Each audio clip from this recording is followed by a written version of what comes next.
आज हम लोग एक नया अध्याय स्टार्ट करने जा रहे हैं भौतिकी में, जिसका नाम है द्रव्य के तापीय गुण। जाहिर है कि इसके पहले जो कि था तुमको ये जो है तुमको उष्मा से जुड़ा हुआ अध्याय है। उष्मा भी हीट भी कहते हैं इसको।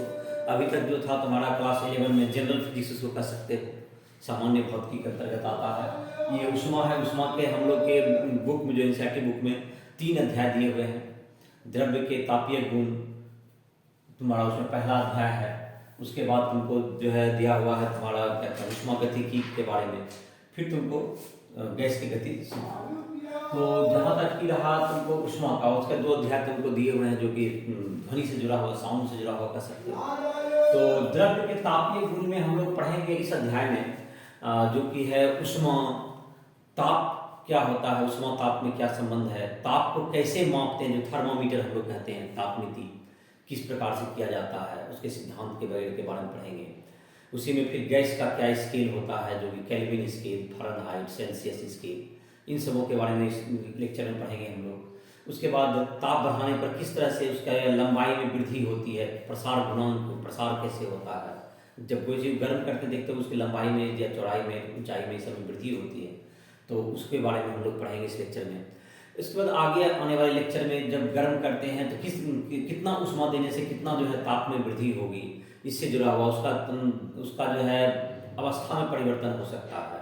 तो कितना उष्मा की जरूरत पड़ती है, उष्मा से कैसे अवस्था में परिवर्तन होता है, कैसे ताप में वृद्धि होती है, इन सबों के क्या संबंध हैं, इसको जानेंगे। उसके बाद जो है तुमको आकर के किस प्रकार उष्मा एक स्थान से दूसरे स्थान तक जाती है, तो इन सबों को हम लोग इस अध्याय में पढ़ेंगे। इस अध्याय में आज के लेक्चर में हम लोग उष्मा ताप, उस ताप का मापन, रेखीय प्रसार ताप का, इन सब के बारे में चर्चा करेंगे। कुछ उदाहरण भी इसमें हम लोग देखेंगे। तो पहला जो ताप तुम्हारा जो है, 2 शब्द जो यहाँ पे जो बहुत महत्वपूर्ण रूप से आते हैं, उसका नाम है उष्मा एवं ताप। ये दोनों क्या है, अलग अलग क्या है इसमें, उष्मा एवं ताप, हीट एंड टेम्परेचर। हीट हो गया उष्मा का इंग्लिश, एंड ताप का इंग्लिश हो गया टेम्परेचर, TEMPERATURE, टेम्परेचर। ये दोनों शब्द क्या एक दूसरे से क्या अलग है, कैसे जुड़े हुए हैं। उष्मा एक ऊर्जा जो है, तुमको जब कोई चीज को गर्म करते हैं तो किसी वस्तु में क्या जाता है, एक ऊर्जा उसमें आती है।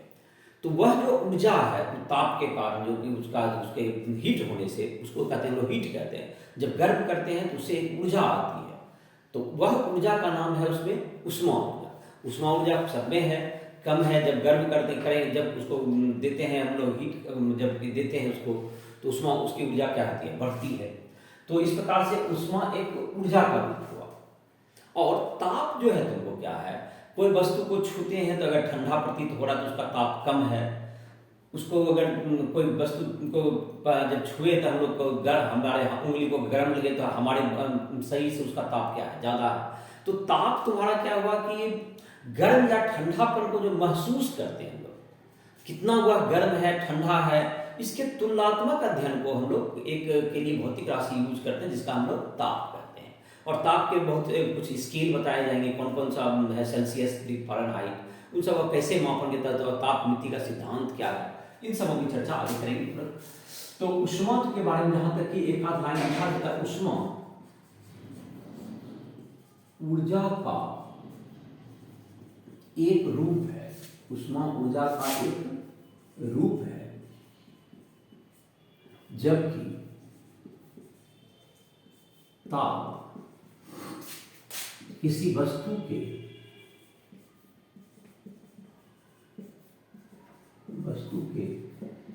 ठंडापन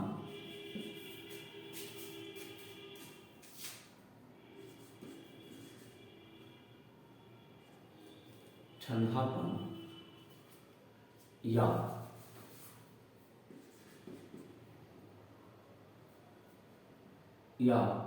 गर्म, ठंडापन हटाना, ठंडा करो से, ठंडा या गर्म होने की,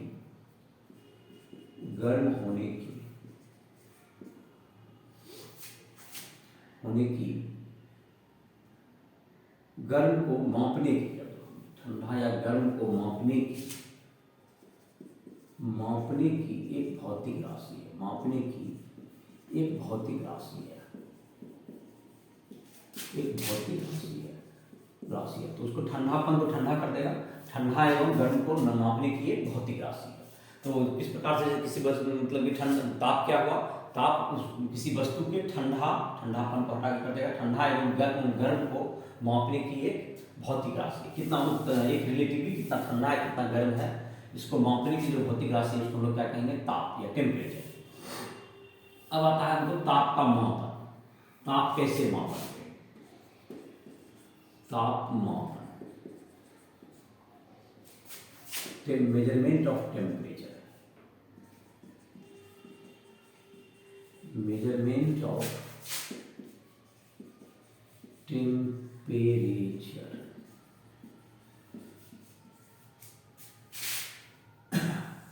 तापमान। तो पदार्थ को जैसे ताप कैसे मापेंगे, ताप जैसे कि कोई वस्तु गर्म है ठंडा छूट के देखेंगे तो कुछ किसी की तुलना में गर्म लगे तो उसका ताप कितना है। तो गर्म ठंडा तो लगना जाहिर है कि जैसे कुछ थोड़ा सा ज़्यादा गर्म है कम गर्म है तो उसको तो कितना मतलब महसूस करना क्या होगा, इसको एक जाहिर है कि एक मात्रा के रूप में हमको व्यक्त क्या करना चाहिए, इसको करना चाहिए। तो इसके लिए हम लोग क्या करते हैं, तो तापमापन के लिए क्या करेंगे हम लोग, तापमापन के लिए क्या करेंगे, पदार्थ का वह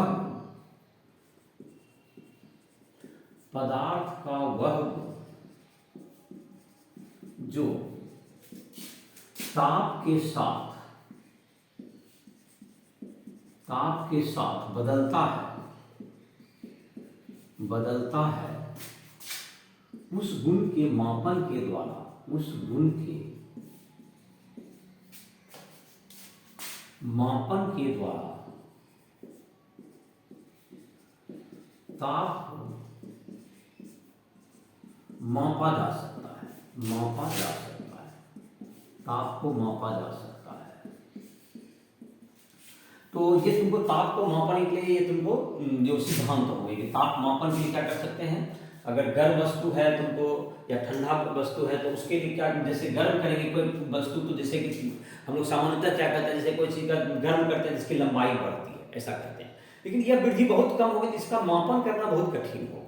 तो इसके द्वारा जो अगर कोई थर्मामीटर या एक स्केल बनाना चाहे तो इसमें बहुत कठिनाई हो सकती है, क्योंकि इसके एग्जैक्ट लंबाई को मापना थोड़ा सा, ताप बहुत बढ़ाते हैं तो ताप में थोड़ा सा वृद्धि होता है, तो इसको मापना क्या जाएगा हमारे लिए कठिन होगा। तो ऐसा कुछ उदाहरण दे सकते हैं जो कि जिससे कि क्या हो जाए तुमको, उदाहरण के रूप में जैसे कहें तो उदाहरण के रूप में जैसे कि तुमको गर्म जब करेंगे तो द्रव के, जैसे कि देखते हो थर्मामीटर जो कि हम लोग यूज करते घर में देखते हैं फीवर नापने के लिए, तो उसको कहते हैं मरकरी थर्मामीटर। तो उसमें देखोगे कि पारा जो होता है, पारा का सतह, पारा का जो लंबाई होता है वह ताप बढ़ने पर बढ़ता है। तो द्रव, कोई भी द्रव है तो उसका जो लंबाई जो है तुमको ताप के साथ क्या होता है, उसका प्रसार होता है उसमें, जिसमें कि हम लोग पारा का उपयोग करते हैं। तो पारा का एक जो थर्मामीटर हम लोग सामान्यतः उपयोग करते हैं उसमें क्या सिद्धांत है, ताप के साथ किसका वृद्धि, उदाहरण के लिए कौन सा गुण, जैसे मतलब कि जो द्रव का जो है नली, द्रव में की नली की लंबाई है वह क्या होती है, बढ़ती है ताप के साथ। उदाहरण हो गया तुमको ताप के साथ द्रव स्तंभ की लंबाई में परिवर्तन, गैस का आयतन या दाब में ताप के साथ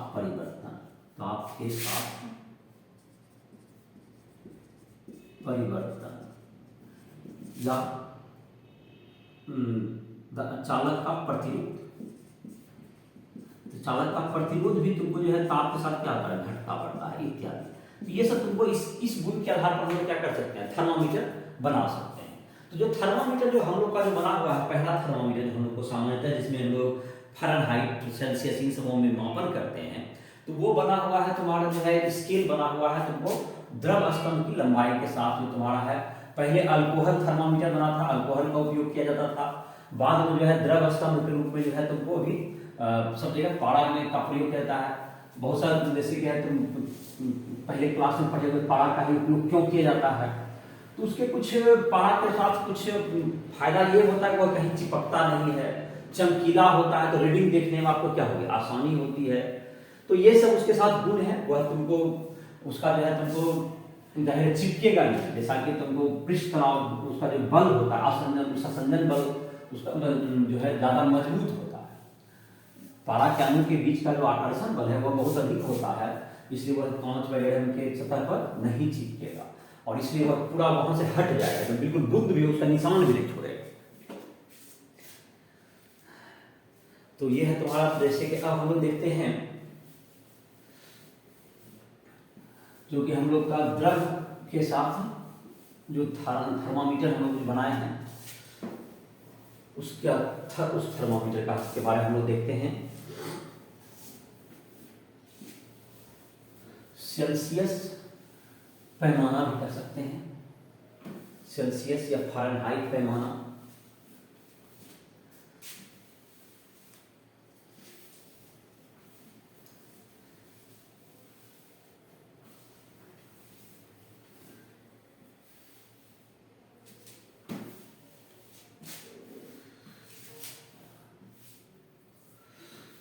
चलिए लिखो कांच थर्मामीटर, जो सामान्य थर्मामीटर है हम लोग का, जो कि है द्रव के रूप में रहेगा, जो द्रव उसमें डाल करके हम लोग यूज करेंगे। तो द्रव स्तंभ की लंबाई, द्रव स्तंभ की लंबाई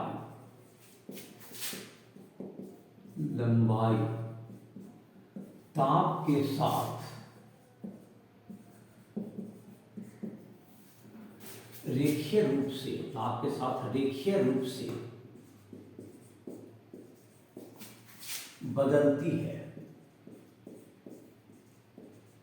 है। इसके प्रयोग के द्वारा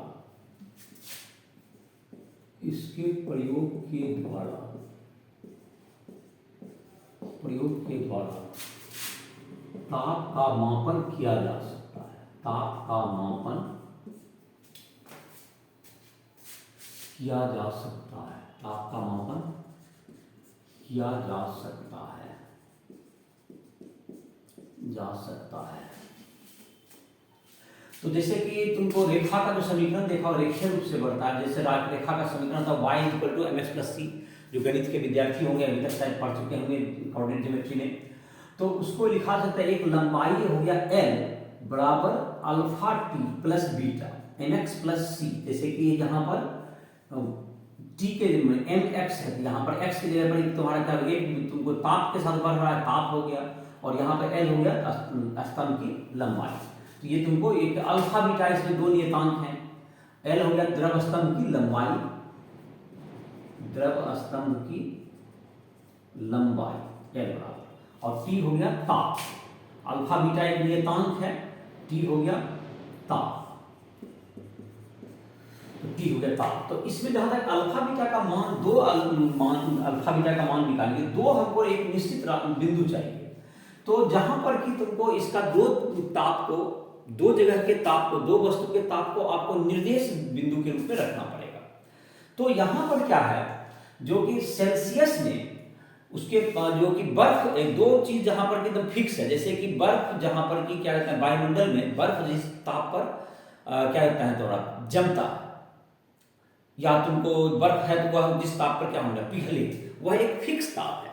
जब वह पिघलना शुरू करेगा, जब द्रव जिस ताप पर तुमको पिघलने का, जब से पिघल मतलब कि बिल्कुल क्या हो, जबकि जीरो, जिसको हम लोग सामान्यतः कहते हैं, वैसा ताप जिसमें कि बर्फ और पानी दोनों साम्यावस्था में रहता है, बर्फ और पानी जिस ताप पर साम्यावस्था में रहता है, वह एक ताप हो गया। दूसरा ताप हो सकता है जबकि तुमको पानी और वाष्प जो है, जल वाष्प, जब एक दूसरे के साथ साम्यावस्था में, मतलब कि जैसे कि बर्फ और पानी को रख दें एक जगह, तो बर्फ न तो पानी बन रहा है और न तो पानी बर्फ बन रहा है, तो वह जो ताप होता है उसे हम लोग, सेल्सियस ने उसको 0 डिग्री माना और फ़ारेनहाइट ने उसको 32 माना। तो ये जो अलग अलग वैज्ञानिक ने अलग अलग स्केल निकाला है, जैसा कि मैंने दो जो मुख्य स्केल हैं जो कि सेल्सियस, फ़ारेनहाइट, रोमर ये सब हैं।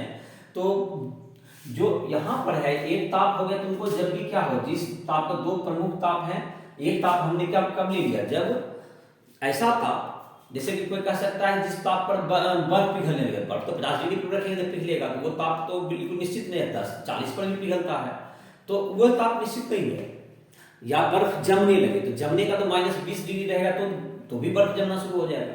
तो इसमें क्या हुआ, एक निश्चित ताप कौन सा है, वह ताप जिस पर कि बर्फ और पानी को रखा जाए अगर वायुमंडलीय दाब पर, तो वह अगर किसी में मतलब उसका जो मान है, बर्फ जितना बर्फ है उतना ही बर्फ रहे समय के साथ, और जितना पानी का द्रव्यमान है उतना ग्राम पानी भी रहे, मतलब दोनों का एक दूसरे में परिवर्तन नहीं हो, तो ऐसा क्या कहलाएगा, वह ताप कहलाएगा।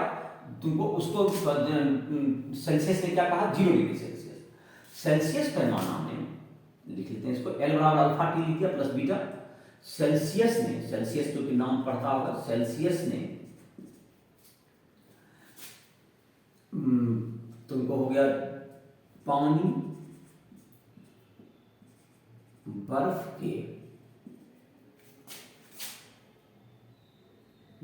के ताप को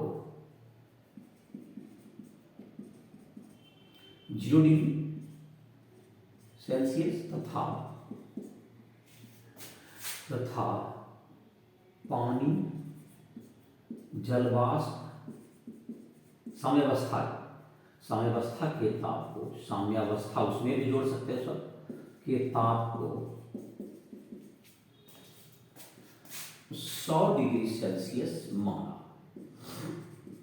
मान लिया इसको, जाहिर है, और जो कि है तुमको मान लिया। तो यहाँ पर जो है देखो, जैसे कि अब 0 डिग्री मान लेंगे तो यहाँ पर क्या होगा, जैसे जब 0 डिग्री पर रख दिया जाएगा, उसमें जब जाकर के रखेंगे, जो यहाँ पर कि यहाँ पे पानी और बर्फ जैसे इसमें है, और इस साम्यावस्था में बर्फ यहाँ जितना मात्रा बदल नहीं रहा है, बर्फ और पानी का मात्रा समय के साथ क्या हो रहा है, बदल नहीं रहा है, यहाँ पे जितना बर्फ है उतना ही बर्फ रहेगा, बर्फ का द्रव्यमान और पानी का द्रव्यमान, बर्फ और पानी दोनों है, समय के साथ परिवर्तन ना हो, साम्यावस्था होना चाहिए, मतलब परिवर्तन नहीं होता। ये 0 डिग्री इसको मान लिया, इसको इस ताप को 0 डिग्री, और इस पे जाकर के थर्मामीटर को डाल दिया, तो ये पारा जहां तक जाएगा। एक दूसरा था तुमको जिसमें जल और जलवाष्प, जल और इसको बंद कर दीजिए, जल और जलवाष्प, यहाँ पे वाष्प है यहाँ पे जल है, ये जलवाष्प हो गया, वाटर वेपर, यहाँ पर जल है। तो ये जो ताप तुमको रहेगा, जब दोनों जितना द्रव्यमान इसका है उतना ही द्रव्यमान जलवाष्प का है, इसको 100 डिग्री कहते हैं तापमान। और इस कभी एक बार इसमें डुबा दिया तो देखा कि लंबाई कहाँ तक गया, तो उस लंबाई को जब इसमें थर्मामीटर डाला तो जो पारा है कुछ दूर तक जाएगा, जैसा देखते हो जैसे फीवर नापते हो, तो देखते हो जिसके पास ज्यादा फीवर ज्यादा दूर तक जाता है, उसी ढंग से इसमें भी जाएगा। तो इसको माना गया कि तुमको तो इसमें जो द्रव स्तंभ की लंबाई इसमें डालने के बाद जो द्रव स्तंभ की लंबाई बराबर L, और इसमें डालने पर द्रव इसमें डाल देंगे, इसमें जाकर डाला द्रव स्तंभ की लंबाई को मान लेते हैं कि लंबाई का मान मानते हैं L100, L0 हो गया, L मतलब जैसे इसमें आ गया तुमको यहाँ पर डाले, यहाँ पर 5 सेंटीमीटर है, यहाँ पर आ गया 25 सेंटीमीटर, तो जाहिर है कि दोनों का अंतर दोनों, यहाँ पर इसको L0 मान लिए 5 को, इसको L100, तो किसी में दूसरा भी आ सकता है, इसलिए उसको जाहिर है कि जब हम जनरल माप रहे हैं तो हम लोग एक संकेत के रूप में काम करेंगे। तो L0 बराबर क्या होगा तुमको, यहाँ पर देखो, यहाँ 2 समीकरण है, तो दोनों समीकरण का 2 समीकरण में चाहिए अल्फा बीटा का मान निकाल उसमें डाल देंगे।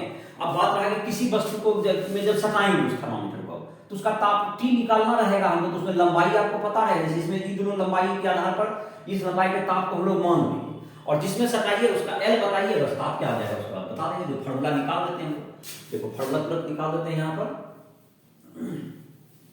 तो L बराबर जैसे अल्फा T प्लस बीटा से, चलो इसको बना लिया, इसको इसी टॉपिक का भी बता रहे हैं, सिर्फ बोर्ड साफ कर दिए, यहां तक लिख लिया होगा। तो L बराबर अल्फा T प्लस बीटा, तो जहां तक रहा तुमको एक बार जब 0 डिग्री सेल्सियस जब ताप है तो उसका लंबाई क्या आ गया, 0 डिग्री सेल्सियस में माना चाहिए, और फ़ारेनहाइट में इसी दोनों ताप को 32 और 212 लिख दिया था। तो फ़ारेनहाइट जो कि लोग फीवर जो नापते हैं वो तो फ़ारेनहाइट में ही ज्यादातर बोलते हैं लोग, जो कि बोलते हैं 96 डिग्री है, 98 डिग्री है, 100 डिग्री है, 100 फ़ारेनहाइट है, तो वो तुमको फ़ारेनहाइट में बोला जाता है। लेकिन हम लोग किताब वगैरह में जनरली पढ़ते हैं वो सेल्सियस पैमाना पर। तो एक जो है तुमको L0 हो गया 0 डिग्री पर बराबर अल्फा गुना 0 डिग्री सेल्सियस प्लस बीटा। तो बीटा बराबर क्या हो गया L0 हो गया, बीटा बराबर L0 और L100 बराबर अल्फा गुना 100 डिग्री सेल्सियस प्लस बीटा होता है। अब बीटा का मान कितना आ गया है थोड़ा L0 प्लस बीटा है, तो बीटा का मान हो गया है L0, तो यहाँ L0 रख दीजिए इसके बदला। अब इससे में क्या हो जाएगा, हम लोग अल्फा का मान निकालेंगे। तो L100 माइनस L0 बराबर अल्फा गुना 100 डिग्री सेल्सियस। तो अल्फा बराबर कितना हो गया L100 माइनस L0 बटे 100 डिग्री सेल्सियस।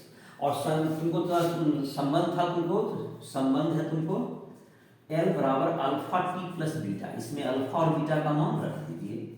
तो L बराबर अल्फा का मान हो गया तुमको L100 माइनस L0 बटे 100 degree Celsius into T plus L0। इसको L0 को इधर ले और टी का मान निकाल के फार्मूला हो गया, फार्मूला तुम्हारा बन गया। तो L माइनस L0 बराबर हो गया L100 माइनस L0 बटे 100 डिग्री सेल्सियस गुना टी। तो टी बराबर हो गया तुमको L माइनस L0 बटे L100 माइनस L0 गुना 100 डिग्री सेल्सियस। ये तुमको ताप इसका हो गया। तो ये तुमको सेल्सियस पैमाना पर, ये कौन हो गया तुम्हारा सेल्सियस पैमाना पर ताप। देखो इसमें क्या हुआ तुमको, जैसे आदमी जब देखता है जैसे कि थर्मामीटर बना हुआ है, तो तुमको अगर थर्मामीटर हमको फीवर देखने जाता है, हमको इसकी क्या जरूरत है बता। बात यह है कि थर्मामीटर जिसने बनाया, तो वहां पर जब बनाते समय वो क्या रखता है, यहाँ पर आपको रखना है 25 डिग्री सेल्सियस लिखना है, यहाँ पर 35 कितना, कहाँ पर क्या लिखिएगा। तो जब ये मार्क करना होता है तो उस समय ये विज्ञान जानना जरूरी है कि इस लंबाई पर कितना जाएगा था, इसी सूत्र के आधार पर वो लिखा हुआ है।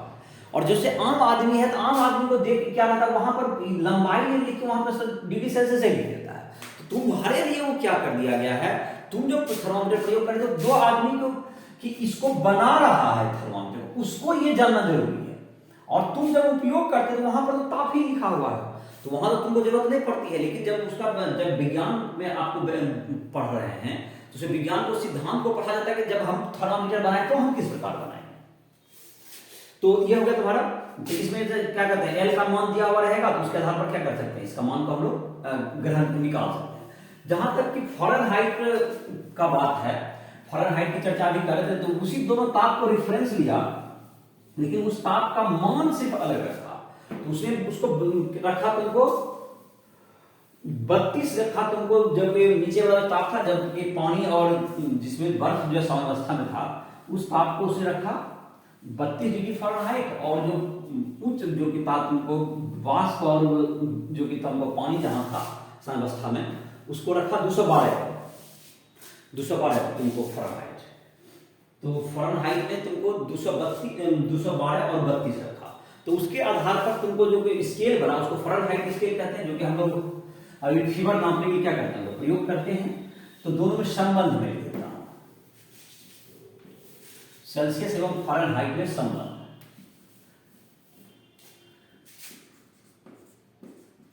सेल्सियस एवं फ़ारेनहाइट में संबंध। तो सेल्सियस में अगर ताप को C माने तो उसका लोअर लिमिट हो गया 0, C माइनस 0 बटे इसमें अपर था 100 डिग्री सेल्सियस माइनस 0 बराबर फ़ारेनहाइट में F कहें, इसमें माइनस 32 लिख दीजिए, बटे इसमें जो उच्चतम था कितना 212 माइनस 32। तो इसमें जो संबंध निकलेगा C बटे 100 हो गया, 0 घटेगा तो बराबर F माइनस 32 बटे 180 हो गया। तो ये कट जाएगा तो तुमको 5 इधर हो जाएगा, इधर ना हो। तो C बटे 5 is equal to F minus 32 बटे 9।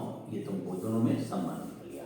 तो ये जहां तक है ये ध्यान रखो कि इसमें लोअर लिमिट जैसे जितना है ताप उसके आधार पर घटा करके कर सकते हैं। 180 भाग में बटा हुआ है 32 से 212, तो थोड़ा लंबाई ज्यादा मिलता है। जैसे फीवर वगैरह नापने में क्या होता है, इसमें ज्यादा आसानी होती है, और इसीलिए इसका प्रचलन भी है, जबकि बुक में तो तुमको डिग्री सेल्सियस में ही मिलता है। और एक और जो कि गैस के जो इसी के आधार पर जिस थर्मामीटर का अभी तक तो हम लोग का जो सिलेबस है जो हम उसमें हम लोग को जो चर्चा नहीं किया गया है जिस थर्मामीटर का एक तुमको है थर्मामीटर जिसका कि प्रतिरोध के आधार पर निकाल सकते हैं लोग ताप, तो उसका भी सूत्र इसी टाइप से होता है जिसको विद्युत थर्मामीटर कहेंगे। तो विद्युत थर्मामीटर का चर्चा तुमको जहां तक है तो वो बिल्कुल ऐसा ही है, वो भी उसका जो प्रतिरोध है वह बदलता है। प्रतिरोध नाम सुना ही होगा 10वां में। तो प्रतिरोध जो होता है चालक का वह ताप बढ़ाने पर बढ़ता है, तो वह भी तुमको उसके आधार पर भी थर्मामीटर जैसे उसमें अलग अलग ताप पर रखेंगे, प्रतिरोध का अगर मापन कर लेंगे तो उसके आधार पर हम लोग थर्मामीटर क्या कर सकते हैं, इसको बना सकते हैं। तो इसको इस तरह आधार पर जो थर्मामीटर बना गया है उसको कहते हैं लोग विद्युत थर्मामीटर। तो विद्युत थर्मामीटर जो होगा तुमको जो प्रतिरोध पर आधारित होगा विद्युत थर्मामीटर में, तो इसमें जो ताप निकालता है तो उसमें भी दो पैमाना का जरूरत पड़ेगा। तो उसमें भी आर बराबर क्या लिखेंगे, आर बराबर R alpha T plus beta. जैसे यहाँ पर प्रतिरोध लिख दिए, प्रतिरोध होगा तो इसका जो सूत्र जो है तुमको सब चीज वही रहेगा, इसका सूत्र भी तुमको सेम आ जाएगा। इसमें खाली क्या रहेगा, आर जिस ताप पर चाहिए वहां पर प्रतिरोध -0 डिग्री पर प्रतिरोध बटे 100 डिग्री पर प्रतिरोध और -0 डिग्री पर इंटू 100 डिग्री सेल्सियस। तो ये सेम टाइप का फॉर्मूला उसमें भी लागू होगा। तो जाहिर इसका चर्चा नहीं किया बुक में ज्यादा, तो हम इसका डायरेक्ट लिखते, लेकिन दोनों का डेरिवेशन बिल्कुल सेम जैसा है। जैसा अभी मतलब इसका क्या रहता है जो लंबाई का साथ इसका जो कर रहे थे और इसका जो है तुमको जो कि द्रव के स्तंभ की लंबाई के साथ हैं या प्रतिरोध दोनों का क्या रहेगा तुमको सेम रहेगा। इसे थोड़ा सा चर्चा भी कर दिए। अब है हम लोग का एक जो चर्चा इसके बाद क्या हुआ है में ताप मापने के लिए जो कि कॉमन जो कि और ज्यादा मतलब सटीक हो, ज्यादा इसमें इससे भी बेहतर मापन कर सके, तो उसके लिए गैस स्केल यूज किया गया है। आदर्श गैस जो होता है, गैस जो है तुमको उसका जो तुमको है दाब आयतन ये सब क्या होता है ताप के साथ बदलता है, जिसके लिए एक फार्मूला आता है जिसको हम लोग पीवी बराबर एनआरटी गैस समीकरण। तो गैस समीकरण जो है तुमको उसके आधार पर गैस अपने व्यवहार को क्या करता है, उस समीकरण के आधार पर हम लोग उसके व्यवहार को बता सकते हैं उस संबंध को। तो दूसरे शब्द में ये कहना है जब ताप बढ़ता है तो उसका आयतन दाब ये सब क्या हो सकता है उसका बदलता है ताप के साथ। तो अगर उसका मापन कर लें तो उसके आधार पर भी हम लोग थर्मामीटर बना सकते हैं। तो उसके आधार पर एक स्केल बनाएगा जिसको हम लोग परम ताप स्केल कहते हैं, परम ताप स्केल। ये जो गैस के आधार पर है लिख लेते हैं आदर्श गैस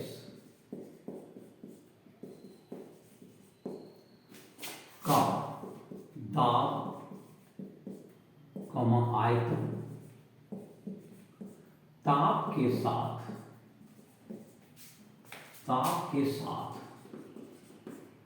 बदलता है, ताप के साथ बदलता है।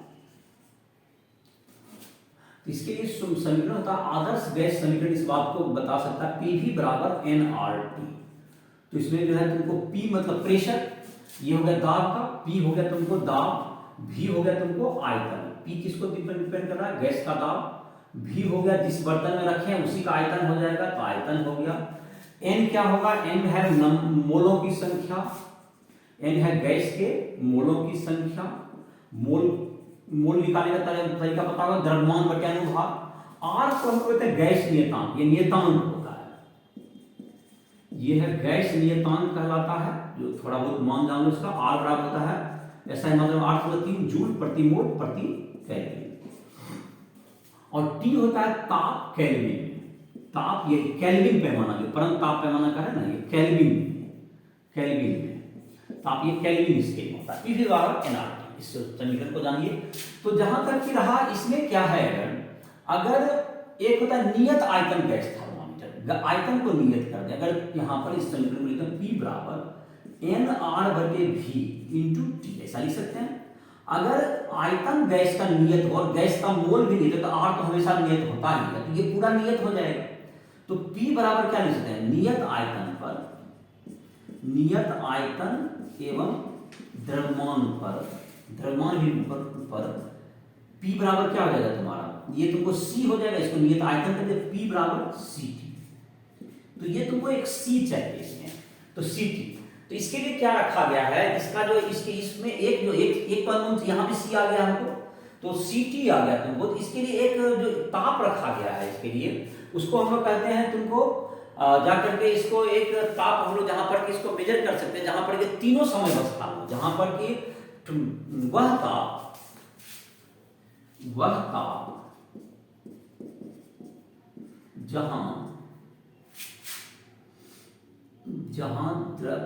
जहां कहते हैं पानी, बर्फ, पानी एवं वाष्प तीनों साम्यावस्था में हो, जल का त्रिक बिंदु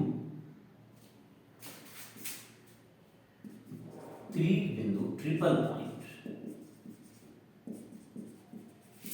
कहलाता है।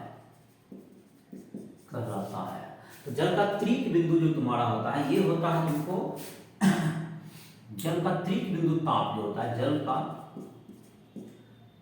त्रिक बिंदु पर ताप जो होगा तुमको 273.16 केल्विन। त्रिक बिंदु पर ताप था 273.16 केल्विन। तो ये तुमको यहां पर क्या जाएगा, 273.16 केल्विन कर दीजिए, तो उस पर जो इतना दाब आएगा, उस पर, तो इस पर अगर दाब है उसी ताप उस पर जाकर अगर रख देंगे तो उसका जो दाब आएगा, तो दाब अगर किसी थर्मामीटर का अगर आ गया PTR, ट्रिपल पॉइंट पर उसका दाब निकाल लिए, PTR ट्रिपल पॉइंट PTR बराबर क्या होगा, C गुना T है, T का मान 273.15 केल्विन, ऐसा करेंगे। तो अब तुमको यहां पे से C का मान निकल गया, C का मान यहां डाल देंगे, तो C का मान यहां से निकल गया PTR बटे 273.15 केल्विन। तो यहां पर साथ दूंगा P बराबर CT था, P बराबर क्या होगा, C का मान निकल गया हमारा, C का मान निकल गया PTR बटे 273.15 केल्विन इंटू T हो गया। तो T का मान हमको निकाला, तो T को इधर ले आएंगे, तो T बराबर आ गया तुमको P बटे PTR गुना 273.15 केल्विन, ये तुम्हारा हो गया। और ये तुमको जहां तक ताप है इसका, और केल्विन, इसको कहते हैं केल्विन पैमाना निकल जाएगा। ये जो ताप निकलेगा, ये जो ताप निकलेगा तुम्हारा, ये केल्विन पैमाना, इसको कहेंगे हम लोग केल्विन पैमाना में ताप, केल्विन पैमाना पर ताप ये निकल गया, T बराबर इतना निकल जाएगा, P बटे PTR इंटू 273.15 निकल जाएगा। तो ये हो गया तुम्हारा। अब है तुमको P बटे PTR इंटू 273.15। तो अब है तुमको इसके बाद जहां तक है, जैसे कि तुमको केल्विन पैमाना में क्या होगा, डिग्री सेल्सियस में 273.15 अगर 273.16 था तुम्हारा, 1.6 था, इनफैक्ट 5 लिखते चले, 273.16 कर देगा उसको। तो ये जहां तक कि दोनों में समय जो अति होता है, केल्विन और डिग्री सेल्सियस में जो संबंध है, तुमको 273.15 जोड़ देंगे तो उसमें निकल जाएगा तुमको केल्विन माना जाता है, केल्विन एवं डिग्री सेल्सियस में संबंध।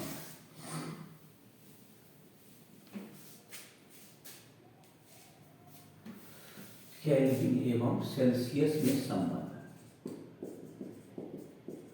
केल्विन एवं सेल्सियस ताप में संबंध। तो ये हो जाता है K बराबर C प्लस 273.15 केल्विन। तो ये सेल्सियस में हो गया, ये तुमको ये केल्विन में चला जाएगा, ये ताप हो गया केल्विन में, ये ताप केल्विन में हो गया, और ये हो गया C मतलब सेल्सियस में। सेल्सियस में तो 273 मोटा मोटी जोड़ दीजिए, मतलब सेल्सियस में, और अगर केल्विन में है सेल्सियस में लाना 273 घटा दीजिए, तो ये तुमको संबंध निकल जाएगा इससे। और जाएगा फ़ारेनहाइट, सेल्सियस में निकल गया तो फ़ारेनहाइट में बदल सकते हैं, फ़ारेनहाइट का कहीं प्रयोग होता है, तो 273 इसी में दोनों को जोड़ना होता है। सेल्सियस डिग्री सेल्सियस वाला में 273 जोड़ देने पर वह केल्विन में आ जाता है। तो ये तुम्हारा हो गया ताप पैमाना जो गैस का था, नियत आयतन गैस थर्मोमीटर के बारे में बताया, जब आयतन नियत हो, उसी ढंग से आप दाब भी नियत कर सकते हैं, तो उसी टाइप से आ जाएगा, उसमें मापने के लिए दिया गया होगा। और इसमें गैस के रूप में जैसे कि कम द्रव्य ताप के लिए हाइड्रोजन गैस का प्रयोग करते हैं, उससे अधिक के लिए हीलियम गैस का प्रयोग करते हैं। तो अभी अब ज्यादा डिटेल में नहीं दिया गया तुम्हारे कोर्स में, इससे ज्यादा जो सामान्य जानकारी है और उसके बाद जो सामान्य हाइड्रोजन गैस थर्मामीटर इन सबों का पहले पढ़ाई होती थी जो अब नहीं है कोर्स में, तो उन सब पर डिटेल में चर्चा भी नहीं करेंगे। तो ये तुमको तापमापन हो गया। तापमापन का मतलब हो गया किस ढंग से इसके सिद्धांत हैं, इसको समझ में आ गया होगा कि जैसे तुमको द्रव स्तंभ की लंबाई, प्रतिरोध या तुमको जो है गैस के गुण के आधार पर क्या कर सकते हैं, ताप का मापन कर सकते हैं। अब है दूसरा तुमको जो टॉपिक है प्रसार गुणांक है। जाहिर है कि जब कोई धातु है, धातु का खास करके देखते हैं कि अगर तुमको उसको गर्म किया जाता है तो उसकी लंबाई में उसके क्षय जाए तो उसकी लंबाई में क्या होती है, वृद्धि होती है या ताप का प्रसार होता है। तो रेखीय प्रसार पहले कहते हैं, रेखीय प्रसार, लीनियर एक्सपेंशन, लीनियर एक्सपेंशन।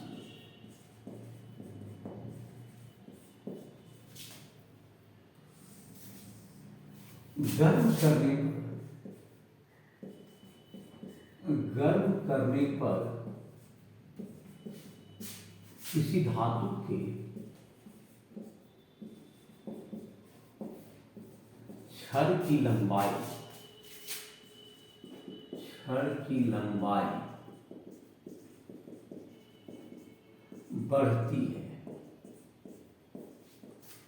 बढ़ती है। इकाई लंबाई के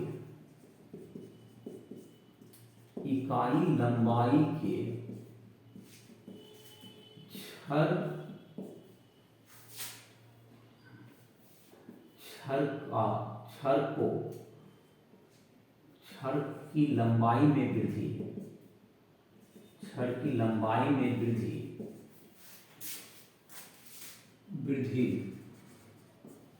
इकाई तापांतर मतलब 1 डिग्री सेल्सियस या 1 केल्विन पर उस धातु का रेखीय प्रसार गुणांक कहलाता है। रेखीय प्रसार गुणांक कहलाता है।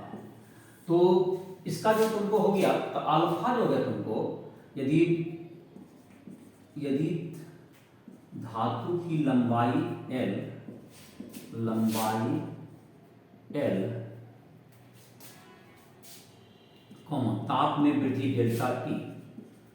ताप में वृद्धि डेल्टा T हो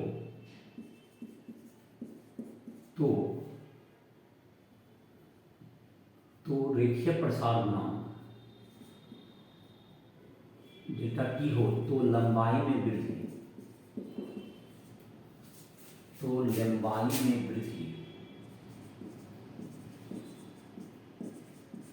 डेल्टा L होने पर रेखीय प्रसार गुणांक अल्फा बराबर डेल्टा L बटे L डेल्टा T। तो डेल्टा L बराबर L अल्फा डेल्टा T। ये तुम्हारा हो गया लंबाई में वृद्धि और तुमको ये फार्मूला हो गया। तो इसका जो रेखीय प्रसार गुणांक कहलाएगा। तो लंबाई में वृद्धि, तो अगर पहले लंबाई यदि इसी फार्मूला को लिखें, यदि T0 ताप पर लंबाई L0 एवं T ताप पर लंबाई L हो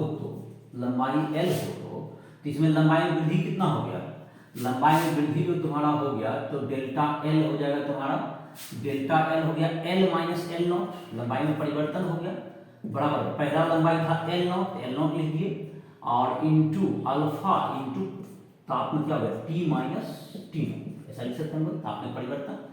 तो L बराबर क्या हो गया L0 plus L0 alpha into T minus T not. इसको अगर सूत्र के रूप में लिखना जाए तो एल नॉट कॉमन ले लो तो 1 plus alpha T minus T not. इस सूत्र को इस ढंग से भी लिख सकते हैं हम लोग, एल बराबर L not alpha L naught 1 plus alpha T minus T not. ये तुम्हारा जो है ये प्रश्न हो गया। अब ये जैसे कि तुम्हारा उदाहरण में ही दिया हुआ है क्षेत्र या क्षेत्रफल के रूप में कि अगर किसी धातु का छड़ है, लंबाई अगर तुमको एल बढ़ेगा, लंबाई बढ़ेगा तो जाहिर है कि अगर ये आयताकार है तो लंबाई बढ़ेगा, छड़ है तो खैर तुम खाली लंबाई ही इंपॉर्टेंट। लेकिन अगर ये तुमको छड़ के बजाय आयताकार पट्टी हो जाए धातु का इस ढंग से, तो इसके लंबाई के बढ़ेगी तो जाहिर है कि चौड़ाई भी बढ़ेगी, लंबाई बढ़ेगी चौड़ाई भी बढ़ेगी, इसका क्षेत्रफल में वृद्धि होगा। तो क्षेत्रफल में किस प्रकार से वृद्धि होगा, तो वह जैसे कि तुमको सिद्ध करना है कि अगर लंबाई में वृद्धि का जो रेखीय प्रसार गुणांक अल्फा है तो क्षेत्रफल में जो प्रसार गुणांक आएगा वो 2 अल्फा आएगा अगर सेम धातु का है। तो इसको सिद्ध करके दिखाना, मतलब कि क्षेत्रफल वृद्धि का जो प्रसार गुणांक होगा वो 2 अल्फा। तो उसके लिए क्षेत्रफल प्रसार गुणांक के लिए तुमको जो है हम लोग उदाहरण ही लिख देते हैं, या क्षेत्रफल प्रसार गुणांक किसी भी निकाल सकते हो, उसको प्रूव करना है। क्षेत्रफल में वृद्धि करने के लिए जो तुमको क्षेत्रफल प्रसार गुणांक कहलाएगा उसका मान तुमको प्रूव करना है। तो क्षेत्रफल में वृद्धि उसका देखो सिद्ध कर देते हैं, उदाहरण भी तुमको दिया, उदाहरण में ही लिख देते हैं। फिर आयतन में 3 गुना हो जाएगा, तो क्षेत्रफल प्रसार गुणांक बीटा बराबर 2 अल्फा जो सिद्ध भी करेंगे, और आयतन प्रसार गुणांक होगा तो 3 अल्फा होता है। तो यहीं पे पहले से लिख देते हैं, देखो इसका सूत्र लिख रहे हैं, या पहले उदाहरण बना लो। उदाहरण है तुमको चैप्टर का एक पहला नंबर उदाहरण है, एनसीईआरटी का उदाहरण 1 नंबर है, नया बुक जो तुम्हारा है उसमें तुमको है दिया हुआ कि इसे बताइए कि कहते हैं किसी आयताकार पट्टी की का जो क्षेत्रफल है वह, जबकि उसका रेखीय प्रसार गुणांक अल्फा है उस धातु का, तो क्षेत्रफल का क्या प्रसार गुणांक होगा। तो जैसा कि लंबाई में वृद्धि होता है एल बराबर एल नॉट और 1 plus alpha into delta T कर सकते हैं, अल्फा इंटू डेल्टा टी या टी माइनस टी नॉट को डेल्टा टी लिखिए, डेल्टा टी लंबाई में वृद्धि हो गई, लंबाई एल हो गया, पहले एल नॉट था। उसी ढंग से चौड़ाई ब्रेड्थ लेंथ हो गया, ब्रेड्थ को बी मान लेते हैं, बी बराबर क्या होगा B naught 1 plus alpha direct into delta T, इसमें भी हो जाएगा। तो अब क्षेत्रफल की बात करें तो क्षेत्रफल जो नया क्षेत्रफल होगा, नया क्षेत्रफल जो होगा, नया एरिया क्षेत्रफल जो एरिया ए बराबर एल गुना बी हो जाएगा।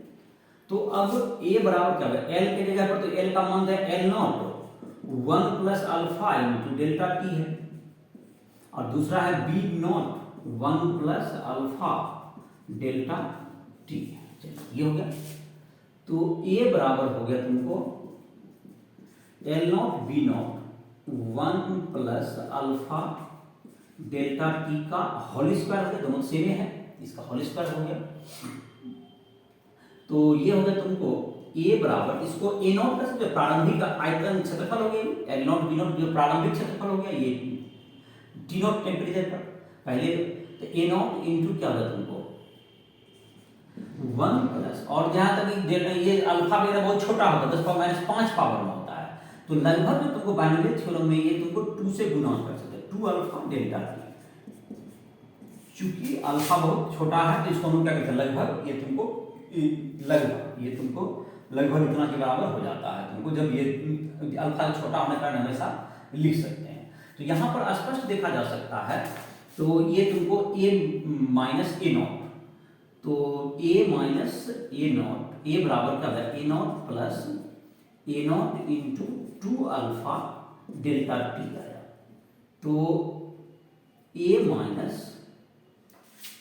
ए नॉट बटे ए नॉट डेल्टा टी बराबर क्या है तुम्हारा 2 अल्फा। तो ये तुमको, इसको लोग बीटा कहते हैं, इसको लोग क्या कहते हैं, इसको बीटा कहते हैं, क्षेत्रफल प्रसार गुणांक। ये क्षेत्रफल प्रसार गुणांक होता है, दैट इज बीटा बराबर 2 अल्फा। मतलब क्षेत्रफल प्रसार सेम धातु का बना, जैसे लोहा का ही बना हुआ है, अगर आयतन लंबाई में वृद्धि होता है अल्फा से, तो क्षेत्रफल का प्रसार गुणांक होगा 2 अल्फा, क्षेत्रफल उसका 2 अल्फा से बढ़ेगा। तो ये तुमको हो गया। और उसी तरह से आयतन प्रसार गुणांक अगर कहेंगे, तो आयतन प्रसार गुणांक अगर करते तो उसमें लंबाई चौड़ाई चाहे तीनों होता, लंबाई आयतन प्रसार गुणांक जो होगा तो उसको हम लोग गामा कर सकते हैं, that is equal to 3 alpha होता है। तो उसमें जैसे यहाँ पर एल बी एच 3 जगह होता, 3 का क्यूब हो जाता, 3 से गुना हो जाता। इसी तरह से प्रूव कर सकते हैं, जैसे कि v बराबर एल बी एच कर देते हैं, आयतन बराबर। तो वी बार एल बी एच करते तो फिर एल का मान रखते एच, बी का मान रखते एक्स, तो इस यहाँ पे एल क्यूब मतलब एच क्यूब होता तो सेम टाइप से तुम प्रूव कर सकते हो। तो आयतन प्रसार गुणांक क्या हो जाएगा तुमको 3 अल्फा। तो तुम्हारे बुक में तुमको जो है बहुत से धातु के आयतन प्रसार गुणांक भी दिए हुए, बहुत सा धातु के दिए हुए हैं, बहुत सा चीज का, और तुमको आयतन प्रसार गुणांक जो है तुमको रेखीय प्रसार गुणांक भी दिया हुआ है उसका टेबल। तो वह लगभग 3 गुना के बराबर होता है और क्षेत्रफल प्रसार गुणांक 2 गुना के बराबर होता है। तो पहला उदाहरण तुम्हारा इसके साथ कंप्लीट हो गया और इसमें तुमको कुछ जानकारी भी हो गई इसका। इसी के आधार पर एक दूसरा उदाहरण है जिसमें दिया हुआ है कि एक देखता होगा तुम बैलगाड़ी वगैरह देखा होगा, जो कि बैल से गाड़ी खींचता है गांव वगैरह में, अब तो खैर कम हो गया है, और या तो तुमको घोड़ा गाड़ी जो कि टमटम वगैरह चलता है, तो उन सबों का देखते हुए तुम पहिया जो होता है, पहिया के जैसे इस तरह से काठ का बना होता है और काठ के ऊपर में तुमको एक लोहा का एक परत चढ़ा हुआ है यहाँ पर, जिससे कि घिसे नहीं। लोहा मतलब कि क्या होगा, ये काठ से घिसे तो घिस करके क्या हो जाएगा, जल्दी खराब हो जाएगा। इसके ऊपर में क्या चढ़ा देता है, एक लोहा का चढ़ाया जाता है। तो एक तुमको यहाँ जो प्रश्न दिया गया है एनसीईआरटी उदाहरण 2 में, वो कुछ इस ढंग से है कि एक तुमको जो है ये जो काठ का जो बना हुआ नेमी है इसको बोलते हैं, इसके ऊपर में क्या चढ़ाना है, लोहा का एक परत चढ़ाना है और एकदम बिल्कुल टाइट उस पर बैठ जाना चाहिए। अगर पहले से नाप में बना करके अगर घुसाएंगे उसको, अगर सेम फिर साइज का, तो ये मतलब बिल्कुल ढीला हो जाएगा और बाहर निकल जाएगा। तो क्या रहता है कि एकदम बिल्कुल क्या करते हैं उसको कैसे बनाते हैं, देखो उसका टेक्निक क्या होता है। जैसे इसमें क्वेश्चन में दिया हुआ है तुमको, ये जो कि है तुमको काठ का जो नेमी है उसका व्यास दिया हुआ है, जिसको हम लोग एल नॉट अगर कहते हैं, उसका व्यास दिया हुआ है तुमको, उसका व्यास दिया हुआ है तुमको एक मतलब कितना 5.243 मीटर, 5.243 मीटर है तुमको उसका नेमी का, 243 मीटर है ये तुमको उसका लंबाई जो है, व्यास जो भी है, डी कहते हैं इसको, 5.243 है। और जो कि लोहा का है तुमको, लोहा का है तुमको दिया हुआ वास्तव पहले में 5.231 मीटर है, 5.231 मीटर है इसका व्यास लोहा का। तो लोहा वाला तो कम है, तो लोहा वाला तो ऊपर बैठा है, लोहा वाला बैठेगा कैसे। तो ये 27 डिग्री सेल्सियस तापमान दे रहा है, ये लोहा का इतना है। और इसका जब 5.241 यहाँ है, 5.243 है इसका मतलब ये है। तो जाहिर है कि लोहा वाला तो अभी छोटा है, इस पर तो बैठ नहीं पाएगा, तो छोटा जान उसको बनाया ही जाता है। उसको क्या करेगा, इसको गर्म करेगा, गर्म जब करेगा तो धीरे धीरे इसका ताप क्या होगा, लोहा का है कि इसमें प्रसार होगा, और लोहा का जो प्रसार गुणांक करते हैं टेबल में देखो तुम्हारे बुक में दिया होगा 2.5 पर डिग्री सेल्सियस, ये तुम्हारा होगा अल्फा का मान। तो ये लोहा जब गर्म होगा तो एक समय ऐसा आएगा कि जब इसका व्यास इसके बराबर हो जाएगा, तब क्या कर देंगे उसको वहां पर रख करके हथौड़ा वगैरह से क्या करता है, बढ़ी जो रहता है जो उसमें बैठाने वाला, वो गर्म करते जाएगा और उसको जब उसका व्यास बढ़ जाएगा, जैसे ही गर्म करने पर उसको वहां डाल करके उसमें फिट क्या कर देगा और जैसे ये ठंडा होगा फिर वो बिल्कुल टाइट पकड़ लेगा उसको, इस प्रकार से वो बाहर क्या नहीं हो पाएगा, वहां से नहीं निकलेगा। तो इसका मतलब यही हुआ कि लोहा को किस ताप पर गर्म करें कि इसका जो है व्यास जो है तुमको बढ़ के 5.243 हो जाए, यही मतलब हुआ। और तो उस ताप पर क्या आ जाएगा, इसको फिट बैठ जाएगा।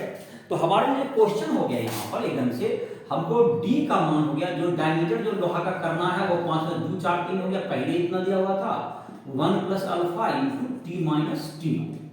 तो देखो पहला ताप जो 27 डिग्री है तुम्हारा पहला ताप, उस पर तो तुमको है 5 इसको कर देना हमको 5.243 के बराबर ना, और पहला है जैसे इनिशियल 5.231 और गुना 1 + अल्फा का मान है इसमें 2 × 10⁻5 और गुना T - T ताप तक मानते गर्म करेंगे 27 डिग्री सेल्सियस। तो ये तुमको अब इसको हल करके हमको क्या करना पड़ेगा, इसका मान निकाल लेंगे हम, तो T का मान आ जाएगा 5.243 - 5.231 बराबर 5.231 गुना 1.2 × 10⁻5 और गुना T - 27 डिग्री सेल्सियस। इसको इधर भाग कर देते हैं तो T - 27 कितना आंसर कितना आ जाएगा, 218 सेल्सियस, 218 है। तो पहले भाग करके तो कम आएगा ना, तो 100 कुछ आएगा, 218 आया है ना, तो 218 में 27 घटा देते 191 आ जाएगा सर, तो इसको भाग देने में कितना आ जाएगा, 151 पे आ जाएगा, 151 डिग्री सेल्सियस। तो टी बराबर अब जोड़ देंगे तो क्या जाएगा 218 डिग्री, इसको भाग कर देगा अपने आ जाएगा, इसका आंसर आ जाएगा।